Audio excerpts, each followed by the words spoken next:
Så, jamen vi har om klovnfisken. Ja,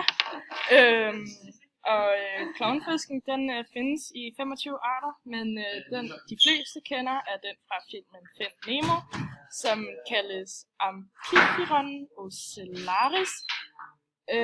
Klovnfisken er en saltvandsfisk, der lever i tropelandene, i Stillehavet omkring det Indiske Ocean. Og den tilhører slægten klovnfisk. Den her familie, fordi der er 29 der er fisk. Der er meget mulige fisk. Jo. Eller mig. Pigfinniformes, som om hjuldyr, det vil ikke tilhøre Dromaeosae, en underorden til Actinopterygii strålefisk lavere er i højere rang af en finner fra skelettet.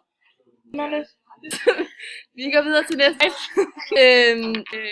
Rækket for en sjov nok hale, en underrække til sjov og ligger og jeg vil sige at det er organismer som så er de bevæge sig selv. Lidt omkring kaldes for fordi at andre fisk gift og man ved ikke helt sådan hvorfor det ikke påvirker klovnfisken, men der er en teori om at det måske kunne være fordi må man også ret at beskytte som sagt.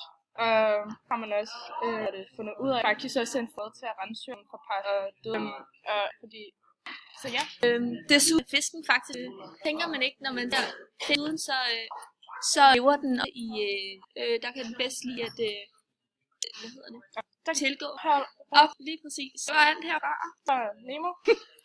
Vi ses på mandag. Det bliver pissefedt.